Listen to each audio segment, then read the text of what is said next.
الحمد لله رب العالمين الصلاة والسلام على سيد الأنبياء وأشرف المرسلين سيدنا ونبينا وحبيب قلوبنا وطبيب نفوسنا مولانا بالقاسم محمد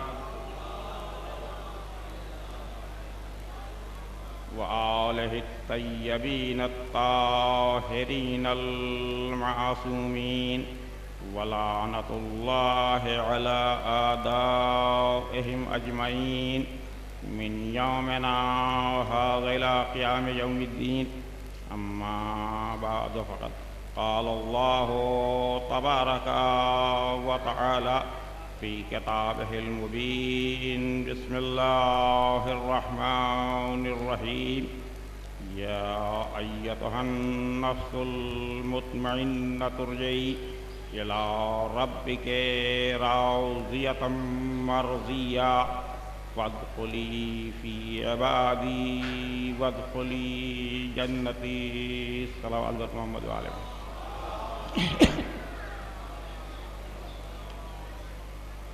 حضرات قبل اس کے کہ میں اس آیہ کریمہ کے ذیل میں کچھ عرض کروں،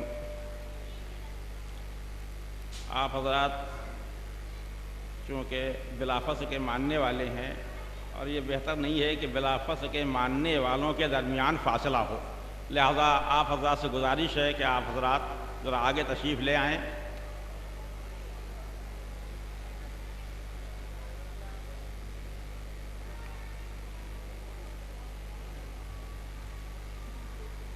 ایک بار صلوات پڑھ دیں محمد و آل محمد.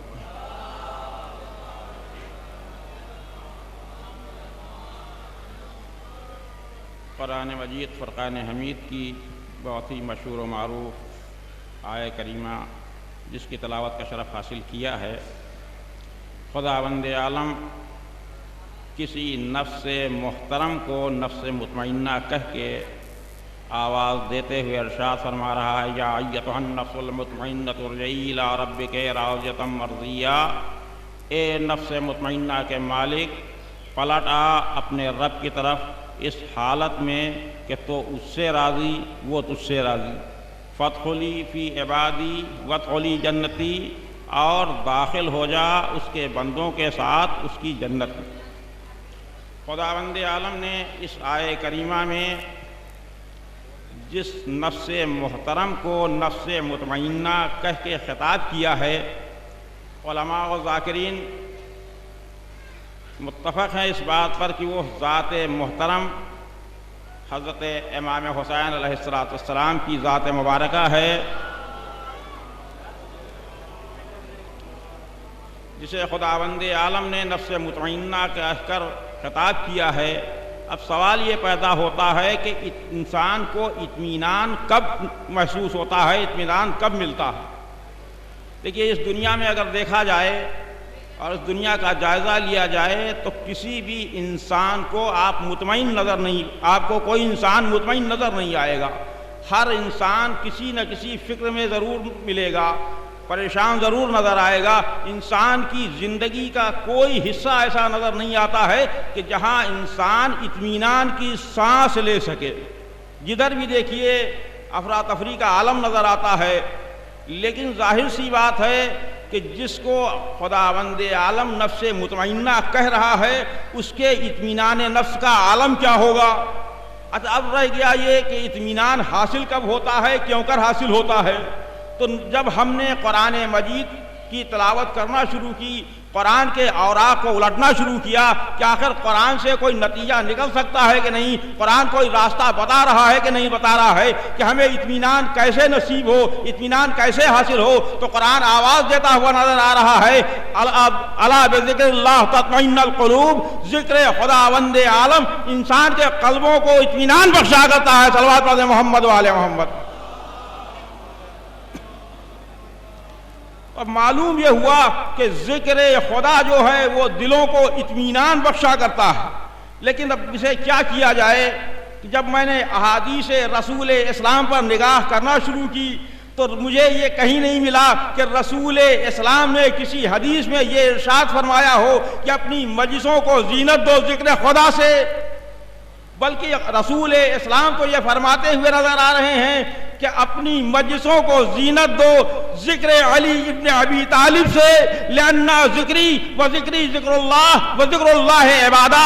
اب وجہ بھی بتا رہے ہیں، آپ فرما رہے ہیں کیوں؟ اس لیے کہ علی کا ذکر میرا ذکر ہے، میرا ذکر خدا کا ذکر ہے، خدا کا ذکر عبادت ہے۔ صلوات پڑھیں محمد و آل محمد۔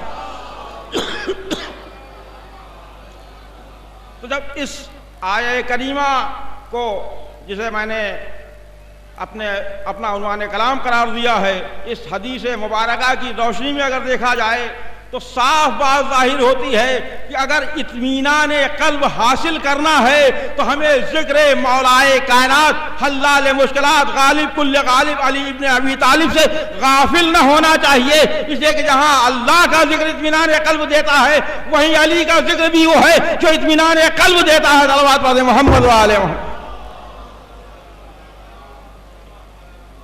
ورنہ اطمینان قلب کے اعتبار سے اگر دیکھا جائے تو ہمیں اور آپ کو اطمینان کیا نصیب ہوگا جب ہم پیغمبروں کی فہرست کو دیکھتے ہیں، اس پر نگاہ کرتے ہیں تو اور پیغمبروں کو جانے دیجئے، جناب ابراہیم جو اللہ کے نبی بھی ہیں، پیغمبر بھی ہیں، اولو العزم پیغمبر، درجہ خلت پر فائز بھی ہیں، اللہ نے انہیں لوگوں کا امام بھی بنایا ہے، لیکن اطمینان قلب کا مسئلہ ایسا ہے کہ جب تک مردے کو زندہ ہوتا ہوا دیکھ نہ لیا اطمینان قلب نہ ملا۔ یہ مشہور و معروف واقعہ ہے جناب ابراہیم کا، کہ راستے سے جا رہے تھے اور آپ نے دیکھا کہ ایک مردہ جس کا آدھا حصہ خشکی میں ہے آدھا تری میں ہے، خشکی کے حصے کو خشکی کے جانور کھا رہے ہیں، تری کے حصے کو تری کے جانور کھا رہے ہیں۔ بس دل میں یہ خیال آیا کہ آیا اسے بھی خدا پیدا کر زندہ کر سکتا ہے کہ نہیں؟ خدا سے خطاب ہوا، اے ابراہیم کیا تمہیں یقین نہیں، کیا ایمان نہیں رکھتے؟ جواب ملا، اے میرے پالنے والے یقین تو ہے لیکن اطمینان قلب چاہتا ہوں، اس لیے دیکھنا چاہتا ہوں۔ بس جیسے ہی یہ کہا حکم ہوا، اے ابراہیم 4 پرندوں کو لو، انہیں اپنے سے مانوس کرو، اس کے بعد انہیں ذبح کر کے ان کا قیمہ کر کے ان کے گوشت کو مخلوط کر کے 4 جگہ پہاڑوں پر رکھ دو اور ان کی منقالیں اپنے ہاتھوں میں لو، ایک ایک آواز دو۔ چنانچہ جناب ابراہیم نے وہی کیا، ایک ایک کو آواز دیتے رہے، اس کے ٹکڑے اڑ کر آتے رہے۔ جب ٹکڑے سب آ گئے جناب ابراہیم نے منقاروں کو ملایا، اب فضل خدا سے وہ زندہ ہوئے اور پرواز کر گئے۔ تو معلوم یہ ہوا کہ جناب ابراہیم درجہ خلت پر فائز ہونے کے باوجود بھی جب تک مردے کو زندہ ہوتا ہوا نہ دیکھ لے اطمینان قلب نہ حاصل ہو۔ اب اس کے اطمینان قلب کی منزل کو کیا کہیے گا کہ جس کی ٹھوکر سے مردہ زندہ ہوتا ہوا نظر آئے۔ صلوات علی محمد و آل محمد۔ جب اس منزل پر میں پہنچا اور اطمینان قلب کے عالم کو، تو میرے دل میں سوال پیدا ہوا کہ آخر جناب ابراہیم جو اولو العزم پیغمبر بھی ہیں، درجہ خلت پر فائز بھی ہیں، اللہ نے لوگوں کو کا امام بھی بنایا ہے، اس کے بعد اطمینان حاصل نہ ہوا۔ تو میں نے ایک مرتبہ مولائے کائنات کی خدمت میں ہاتھوں کو جوڑ کر عرض کیا، مولا شب ہجرت یہ اطمینان قلب کہاں سے آیا؟ یہ دیکھیے کھلی سامنے کی بات ہے۔ انسان کو نیند کب آتی ہے؟ جب اطمینان ہو، سکون ہو۔ جب تک سکون نہیں ہوگا، جب تک اچھا دیکھیے ایک چیز اور بھی میں نے دیکھی ہے، اور یہ میرا اپنا تجربہ ہے کہ انسان کو اگر بے چینی ہے تو نیند نہیں آتی، اور نیند کہاں آتی ہے؟ فرش عزا پر اگر انسان آ کے بیٹھ جائے، تھوڑی دیر بیٹھا فوراً اونگنا شروع ہو جاتا ہے، تو اس سے پتہ یہ چلتا ہے کہ یہ فرش عزا وہ ہے جو اطمینان قلب بخشا کرتا ہے۔ اگر اطمینان نہ ہو تو نیند نہ آئے۔ اب اگر اطمینان قلب کی منزل کو دیکھنا ہے تو شب ہجرت کا واقعہ بتا رہا ہے کہ مولائے کائنات کھچی ہوئی تلواریں ہیں، علی بستر رسول پر سو رہے ہیں، وہ عابد شب زندہ دار کہ جس کے گھر سے رات کی تاریکی میں 1,000 تکبیروں کی آوازیں آ رہی ہوں، وہ کھچی ہوئی تلواروں میں اطمینان کی نیند سو جائے۔ دیکھیے یہ نفسیاتی مسئلہ ہے کہ اگر ذرہ برابر یہ محسوس پتہ چل جائے کہ آج رات میں خطرہ ہے تو انسان کو نیند نہیں آتی، نیند اڑ جاتی ہے۔ کیوں؟ اس لیے کہ اطمینان نہیں ہے، دل پریشان ہے، مضطرب ہے، اضطراب میں کبھی نیند نہیں آیا کرتی۔ لیکن اب اطمینان قلب مولائے کائنات پر ہماری جانیں قربان ہو جائیں، یہ معلوم ہے کہ 40 برہنہ تلواریں ہیں جو موقع پاتے ہی آگے قتل کر دیں گی۔ اس کے بعد علی اطمینان کی نیند سو رہے ہیں۔ میں کہوں گا مولا سوئے کیسے؟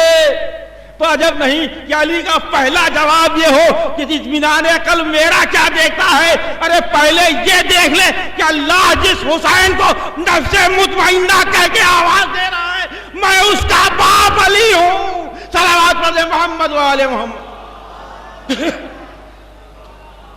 اگر میرے اطمینان قلب کو دیکھنا ہے تو مجھ سے پہلے میرے لال حسین کے اطمینان قلب کو دیکھ لے، اس کے بعد میرے اطمینان کو دیکھنا۔ اور ظاہر سی بات ہے کہ مولا اتنے اطمینان سے سوئے کہ خود آپ کا کہنا یہ ہے کہ ایسی میٹھی نیند کبھی سویا ہی نہیں۔ اچھا اب دوسری وجہ علی کے سونے کی اطمینان سے اور سن لیجئے کہ علی کیوں سوئے۔ دیکھیے جس نے رسول اسلام کو رسول کی حیثیت سے پہچانا، اس کو رسول کی ہر بات پر یقین، اور جس نے کسی اور وجہ سے رسول مانا، وہ حکم رسول کو نعوذ باللہ ہذیان سے بھی تعبیر کر لے تو کوئی تعجب نہیں ہے۔ اب مولائے کائنات سوئے کیوں؟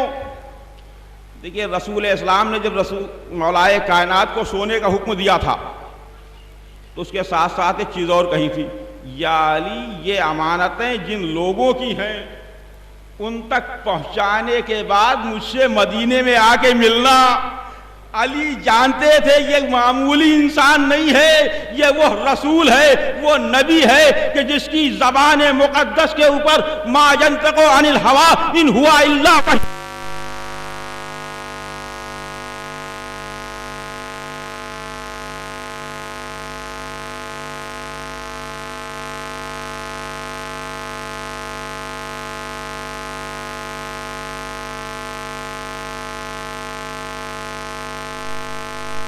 تو کوئی سوال ہی پیدا نہیں ہے کہ کوئی علی کا ایک بال تک باقا کر سکے۔ یہ علی کا یقین ہے، علی کے یقین کی یہ منزل تھی، اسی وجہ سے رسول اسلام کی چادر اوڑھ کر اطمینان سے سو رہے ہیں۔ اور علی سوئے، نفس کا سودا بھی ہو گیا۔ اچھا اس کے بعد بھی دیکھیے مولائے کائنات ایسے خطرے کے موقع پر سو رہے ہیں، لیکن خداوند عالم نے رضا کی شرط نہیں دی ہے، نہ نفس مطمئنہ کہہ کے پکارا ہے، نہ رضا کی شرط دی ہے۔ اگر کسی کو نفس مطمئنہ کہہ کے آواز دی تو امام حسین کی ذات تھی، کسی کو رضا کی شرط دی تو وہ ذات مولائے کائنات نہیں بلکہ مولائے کائنات کے لال حسین کی ذات تھی۔ اور سیدھی سی بات ہے کہ انسان راضی کب ہوتا ہے؟ تو دیکھیے راضی ہونے کا ایک ہی راستہ ہے۔ مثلا میں نے آپ سے کچھ طلب کیا، آپ نے مجھے دے دیا، میں آپ سے راضی۔ میں مانگتا گیا، آپ دیتے گئے، میں آپ سے راضی۔ آپ نے کچھ مجھ سے مانگا، میں نے آپ کو دے دیا، آپ راضی۔ تو پتہ یہ چلا کہ انسان راضی کب ہوتا ہے؟ جب اس کی خواہشیں پوری ہوتی رہیں، جو وہ مانگتا رہے وہ اسے ملتا رہے، راضی ہو جائے گا۔ اب اللہ کہہ رہا ہے تو مجھ سے راضی، میں تجھ سے راضی۔ دیکھیں رضی اللہ کہنا اور ہے، اللہ کا راضی ہونے کی شرط دینا اور بات ہے۔ ہم اگر کہتے رہے فلاں رضی اللہ فلاں رضی اللہ، کوئی گارنٹی نہیں کہ اللہ اس سے راضی ہو جائے۔ لیکن اگر اللہ خود یہ کہہ رہا ہو میں تجھ سے راضی، تو ظاہر بات ہے اس میں اللہ کے راضی ہونے میں کوئی شک و شبہ، کوئی سوال ہی پیدا نہیں ہے۔ تو اللہ کہہ رہا ہے میں تجھ سے راضی، تو مجھ سے راضی۔ تو اب رضا یہی اسی پر راضی انسان اسی وقت ہوتا ہے جب کچھ مانگے اور اسے مل جائے. تو مجھے کہنے دیجئے جو حسین نے مانگا اللہ نے دیا, جو اللہ نے مانگا وہ حسین نے دیا. اب جملہ بدل کے اگر یہ کہوں تو بیجا نہ ہوگا کہ جس سے پوری کائنات مانگتی ہے اسے خدا کہتے ہیں. جو حسین سے مانگے اسے جو ذات, جس ذات سے پوری کائنات مانگے اس ذات کو خدا کہتے ہیں. جو ذات حسین سے مانگ رہی ہو, یا یوں کہا جائے کہ جس ذات کو, جو ذات پوری کائنات کو دیتی رہے اسے خدا کہتے ہیں. جو ذات خدا کو دیتی رہے. بھئی اللہ حسین نے جو مانگا اللہ نے دے دیا, حسین راضی. تو اب ماننا پڑے گا کہ جو اللہ نے مانگا حسین نے دے دیا, اللہ راضی. تو اب رضا کی صنعت تو مل گئی. لیکن دیکھیے اطمینان نفس کا مسئلہ بڑا ٹیڑھا ہے. جہاں اللہ راضی ہے نفس مطمئنہ کہہ رہا ہے. اب روز عاشورہ کو آپ دیکھیں, انسان کی پریشانیاں جیسی جیسی بڑھتی جاتی ہیں چہرے کا رنگ فق ہوتا جاتا ہے. لیکن کربلا کا میدان یہ بتاتا ہے کہ صبح عاشورہ سے لے کر عشر عاشورہ تک جیسا دن ڈھلتا رہا مصیبتیں بڑھتی رہیں. امام حسین علیہ السلام کے چہرے کا رنگ فق ہونا تو درکنار, رنگ اور نکھرتا رہا, اطمینان اور بڑھتا رہا. یہی وجہ تو ہے کہ جب وہ منزل آئی کہ نواسہ رسول زین فرش پر جھوم رہا تھا, زین فرش سے زمین پر آیا. ابھی امام مظلوم کا جسم مطہر زمین سے ملحق بھی نہ ہوا تھا کہ شمر ملون آگے بڑھا. وہ بے ادبی کی کہ جو تیر سینے کی طرف سے پیوست ہوئے تھے پشت توڑ کر نکل گئے. امام کا سر سجدے میں, شمر ملون سینے پر, ادھر امام ابھی سجدے میں ہے. ادھر ایک مقام ملک الموت آگے بڑھا, لیکن ملک الموت بھی حیران تھا کہاں سے روح قبض کروں, اس لیے کہ حسین کا پورا جسم زخموں سے چور نظر آ رہا تھا. ایک مرتبہ بارگاہ پروردگار میں ہاتھوں کو جوڑا, پالنے والے تیرے حسین کی روح کے اوپر قبض کروں. آواز آئی, اے ملک الموت یہ تیرا کام نہیں ہے, اے ملک الموت ہٹ جا. بس اس ملک الموت ہٹا. ایک آواز حسین کے کانوں میں آئی, یا ایتھا النفس المطمئنۃ ارجعی الی ربک راضیۃ مرضیہ. اے نفس مطمئنہ کے مالک پلٹا اپنے رب کی طرف اس حالت میں کہ تو اس سے راضی, وہ تجھ سے راضی. حسین کا سر سجدے میں ہے, راز و نیاز ہو رہا ہے, شمر کا خنجر چلا. تاریخ بتاتی ہے 13 ضربوں میں امام کا سر قلم ہوا, زمین کربلا کو زلزلہ پیدا ہوا. ہاتف غیبی کی آواز بلند ہوئی, الا قتل الحسین بکربلا, الا ذبح الحسین بکربلا. ایک مرتبہ جناب زینب گھبرا کر بیمار کربلا کے خیمے میں آئی, شانہ ہلایا, اے بیٹا سید سجاد, ارے دیکھو کیا قیامت آ گئی. بیمار کربلا نے فرمایا, اے پھوپھی اماں ذرا خیمے کا پردہ ہٹائیے, خیمے کا پردہ ہٹا. بیمار بیٹے نے کیا دیکھا, باپ کا سر نو کے نیزہ پر بلند ہے. آواز دی, السلام علیکہ یا ابا عبداللہ, السلام علیکہ یا ابن رسول اللہ. اے پھوپھی اماں, بابا شہید کیے گئے, ہم یتیم ہو گئے, آپ بن بھائی کی ہو گئی. الا لعنۃ اللہ علی القوم الظالمین وسيعلم الذين أيا ظلموا منقلب ينقلبون إنا لله وإنا إليه راجعون. أمن يجيب المضطر إذا دعاه ويكشف السوء, أمن يجيب المضطر إذا دعاه ويكشف السوء, أمن يجيب المضطر اذا دعاہ ویکشف السوء۔ پالنے والے امام حسین علیہ السلام کا واسطہ ہماری اس مقدس عبادت کو قبول فرما۔ پالنے والے معصومین علیہ السلام کا واسطہ جو مومن و مومنات بیمار ہیں انہیں شفاء کلی صحت کاملہ عطا فرما۔ پالنے والے معصومین علیہ السلام کا واسطہ جو مومن و مومنات بے اولاد ہیں انہیں نعمت اولاد سے مالا مال فرما۔ پالنے والے معصومین علیہ السلام کا واسطہ جن مومن و مومنات کے دلوں میں حج و زیارت کی تمنا ہے انہیں حج و زیارت سے مشرف فرما۔ پالنے والے معصومین علیہ السلام کا واسطہ تجھے تیری عزت و جلالت کا واسطہ امام زمانہ کے ظہور میں تعجیل فرما۔ تمام مومنین کو آپ کو ایوان و انصار میں مشہور فرما۔ ربنا تقبل منا انک انت السمیع العلیم۔